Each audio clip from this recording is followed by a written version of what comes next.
Os alunos do oitavo ano, nossa aula de História está dividida em duas partes. Essa aula vai abordar o assunto a Revolução Francesa, que está no capítulo 4, junto com a Era Napoleônica. Porém, nós vamos ficar só na Revolução Francesa, né? Nas aulas anteriores, mais precisamente na anterior, nós estávamos na Inglaterra com as revoluções puritana, gloriosa e industrial. Agora estamos na França, ainda no continente europeu. Nessa primeira página, página de comemoração desse fato histórico, 14 de julho de 1789, foi quando foi demarcado como um processo que chamamos de Revolução Francesa. E aqui tem algumas indagações nessa parte introdutória, por exemplo, fala de Bartilha, que nós vamos ver lá na frente, que é o símbolo do absolutismo na época. Vamos para a página 45. O antigo regime, aqui é característica da França, século XVIII. O antigo regime era a forma de governo, um governo baseado por uma monarquia absolutista. O que é uma monarquia absolutista? Quando todo o poder está na mão do monarca, do rei. E o rei dessa época era o Luís XVI.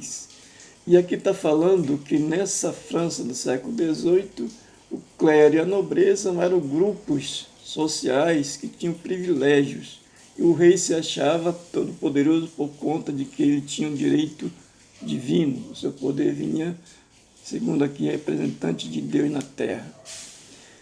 Aqui nesse parágrafo nós estamos vendo a característica da sociedade francesa. Estava dividido em primeiro estado, segundo estado, terceiro estado. O primeiro estado era o clero, o segundo estado a nobreza, e o terceiro estado camponeses, trabalhadores das cidades e os burgueses. Ou seja, a maioria da população estava no terceiro estado. O rei, os nobres e o clero possuíam terras, poder e privilégio, como o de não pagar quase nenhum imposto. Já o terceiro estado pagava a maioria dos impostos e sustentava com seu trabalho o primeiro e o segundo estado. Ou seja, essa sociedade ela era sustentada pelo terceiro estado. Os camponeses, por exemplo, pagavam a talha, que era um tipo de imposto, de obrigação feudal ainda no século XVIII. E o dízimo, que era pago exatamente à igreja. Em caso de má colheita, eles passavam fome, e isso gerava muitos protestos por parte dos camponeses. A seguir, estamos representados aqui os três grupos, né? Primeiro estado, segundo estado, terceiro estado. Isso fica para vocês aprofundarem. Vamos em frente. Vamos seguindo nossos estudos. Na página 46, nós vamos ver aqui nessas figuras, duas representam exatamente os privilegiados. E aqui o rosto de uma mulher, pode ver o aspecto dela, pobre, camponesa, provavelmente a diferença. Aqui embaixo nessa figura é o sans-culotte, que era como eram conhecidos os pobres das cidades. A França do antigo regime. A maioria da população vivia e trabalhava no campo, ou seja, era uma sociedade considerada, em sua maioria, rural. Mas devido à baixa produtividade agrícola e a oferta de alimentos era pequena, seus preços altos, esses pobres, essa maioria da população passava necessidade, passava fome. Em 1780, as inundações e secas foram frequentes, os preços dos alimentos dispararam e a fome atingiu duramente os mais pobres, gerando grande insatisfação social entre eles. Vejam o contexto em que esse processo está acontecendo, né? As pessoas pobres e miseráveis, sem amparo, sem conseguir ter como suprir as suas primeiras necessidades, como por exemplo a fome. E a burguesia, que são os grandes comerciantes, os banqueiros, né, eles também estavam insatisfeitos com a monarquia absolutista. Para sustentar seus gastos, a monarquia aumentava os impostos, encarecendo os preços das mercadorias. E Com o poder de compra da maioria da população via diminuindo, muitas empresas faliram, gerando desemprego. Então, essas aqui as características gerais dessa França do antigo regime. Na página 47, nós vamos ver a Convenção dos Estados Gerais. Que é isso? Né? O rei Luís XVI, pressionado por causa exatamente de suas contas desequilibradas, mais que ele precisava de mais dinheiro para equilibrar suas contas, e ao mesmo tempo a fome e o desemprego aumentavam a insatisfação dos franceses com o antigo regime, ou seja, com o governo absolutista de Luís XVI. Diante dessa grave situação, o rei convocou a Assembleia dos Estados Gerais, que há 175 anos não era convocada. Esses Estados Gerais, a Assembleia, é um tipo de conselho composta por 3 representantes dos 3 estados: clero, nobreza, camponês, trabalhadores urbanos e burguesia, ou seja, o primeiro, segundo, terceiro estado da sociedade estava representado nessa Assembleia de Conselho Geral. Vamos ver o que vai acontecer nessa Assembleia. Primeiro, o rei tinha que tomar medidas, ainda não estava nem colocadas as medidas, mas como é que essas medidas seriam exatamente aqui o conselho? É uma espécie de parlamento, né? Como é que deveria ser votadas? E aí a discussão, votos por estado, e aí a nobreza e o clero levavam vantagem, né? E o terceiro estado ficava em desvantagem. O terceiro estado, para radicalizar, não concordava com essa situação, e aí foi o que aconteceu. Os membros do terceiro estado lançaram uma campanha a favor da votação por cabeça, ou seja, por membros na Assembleia do Conselho Gerais. E isso daria-lhes vantagem, né? Liderado pela burguesia, o terceiro estado na Assembleia dos Estados Gerais propunha voto por membro, por cabeça, por cada indivíduo. Mas o clero e a nobreza não aceitavam isso. E para debater a situação, vamos ver o que vai acontecer aqui na página 48. Processo revolucionário, né? Ainda exatamente na situação lá da Assembleia da Assembleia dos Estados Gerais.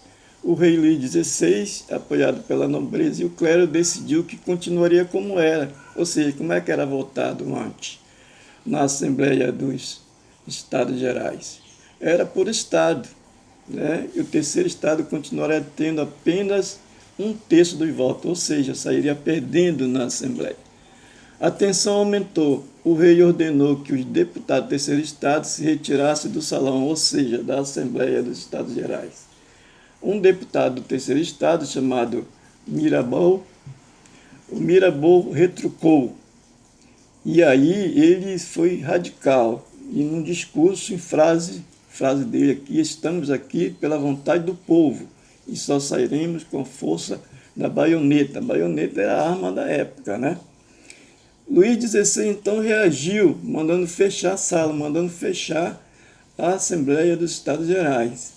E os deputados invadiram uma sala de jogo de pela, que era uma espécie de jogo de tênis, ao lado de onde estavam reunidos, e lá juraram não se separar enquanto não tivesse elaborado uma Constituição para a França. Veja, o que é uma Constituição? É um conjunto de leis e regras que serve para organizar a sociedade, a forma de governar, a economia, a organizar a sociedade de forma que é um documento isso. É a lei maior de um país, a Constituição. Os deputados do terceiro estado declararam-se em Assembleia Nacional. Veja, eles se separaram da Assembleia dos Estados Gerais e criaram essa Assembleia Nacional. Para quê? No dia 14 de julho de 1789,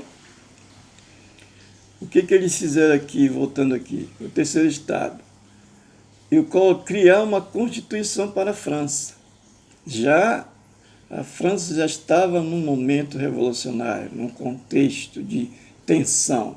E no dia 14 de julho de 1789, assim que se espalhou a notícia de que o rei mandaria reprimir a Assembleia, Os populares da cidade de Paris saíram às ruas, saqueando depósito de armas e alimentos. Então veja, as pessoas foram para ruas, com o apoio de soldados do exército, né, da França.